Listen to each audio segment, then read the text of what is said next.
Bang Nurdin, kalau begitu sebetulnya dengan mundurnya Pak Erlangga sebagai Ketum Golkar, ada pengaruhnya tidak sih terhadap pencalonan sejumlah kader Golkar, terutama lagi-lagi di Banten? Karena kita tahu sebetulnya pasangan Airin itu digadang-gadang berpasangan dengan Ade Sumardi dari PDI Perjuangan. Tapi dengan mundurnya Erlangga, konstelasi politik berubah. Apakah berubah juga akhirnya koalisi PDI Perjuangan dengan Golkar di Banten? In prinsip bahwa Partai Golkar itu bekerja sesuai dengan sistem ya, seperti dikatakan oleh Bung Ciko tadi. Jadi kita ada sistem, ada tim pilkada, ada mekanisme dan sebagainya. Nah, sekalipun ada faktor objektivitas, ada faktor subjektivitas. Nah, untuk Banten itu kita menggunakan murni faktor objektivitas, di mana Airin itu adalah berdasarkan survei. Kita menentukan pilkada itu 2 kali survei baru kita menetapkan itu. Nah, tentu dengan lobby politik karena kita tidak cukup. Nah, untuk Banten itu sampai saat ini tidak akan perubahan. Mundurnya Pak Erlangga secara prinsip tidak akan mengganggu secara menyeluruh daripada prosesi penetapan calon-calon pilkada, baik wali kota, bupati maupun gubernur. Dan memang yang masih terpending sekarang ini itu adalah Banten, tapi untuk Partai Golkar sebenarnya tidak terpending ya, karena kita sudah menetapkan Airin sebagai calon gubernur dan sampai detik ini itu belum ada perubahan sama sekali. Dan kedepannya juga insya Allah mudah-mudahan tidak terjadi perubahan. Hanya saja Ibu Airin ini kan ditugaskan untuk diberi surat tugas, diberi rekomendasi untuk mencari pasangan. Sehingga sebetulnya Ibu Airin ini tinggal menunggu B1 KWK. Begitu ada pasangannya dengan partai cukup, maka langsung diterbitkan B1 KWK oleh Partai Golkar. Jadi hal-hal yang prinsip itu sebetulnya insya Allah tidak akan berpengaruh secara signifikan dengan mundurnya Pak Erlangga Hartarto. Nah, Jakarta juga begitu. Jakarta kita sudah menetapkan Pak Ridwan Kamil dan sudah disediakan rekomendasi, tinggal sekarang siapa wakilnya.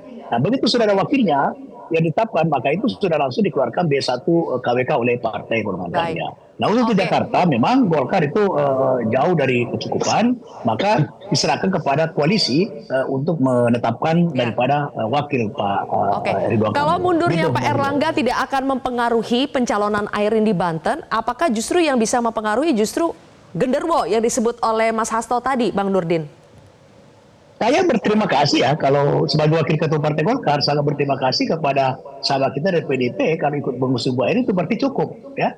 Berarti cukup dan mudah-mudahan Bu Airin tetap pada prinsipnya bahwa dia akan maju. Nah, sebetulnya beliau itu kan terpilih anggota DPR ini dengan suara yang luar biasa 400.000 lebih. Nah, tapi karena dia ingin melanjutkan membangun di daerahnya, maka dia lebih memilih menjadi calon gubernur daripada anggota DPR RI. Sekalipun rakyat memberi kepercayaan yang luar biasa. Nah, sepanjang cukup partainya, dan terima kasih kalau PDIP bisa mendukung Ibu Airin, itu berarti cukup. Nah, itu saya kira Ibu Airin akan bisa berlayar untuk Banten 1 di 2024 akan datang. Berlayarnya dengan PDI Perjuangan tidak, Bang Nurdin?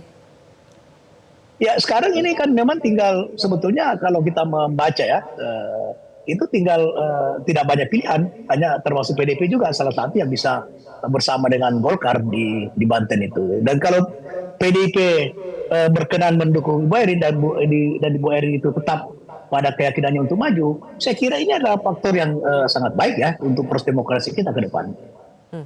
Oke.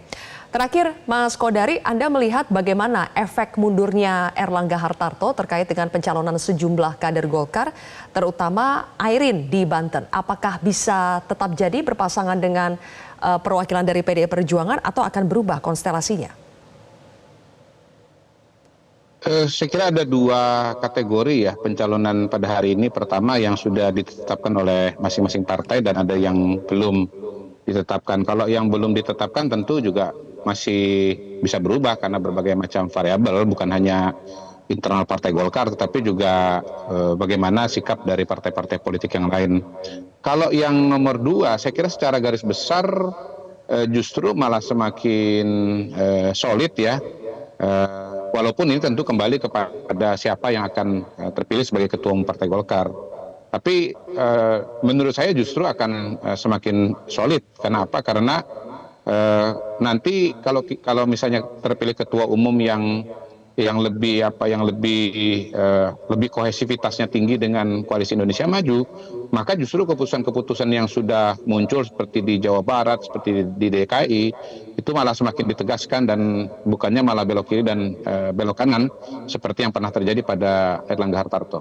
Jelajahi cara baru mendapatkan informasi. Download Metro TV Extend sekarang.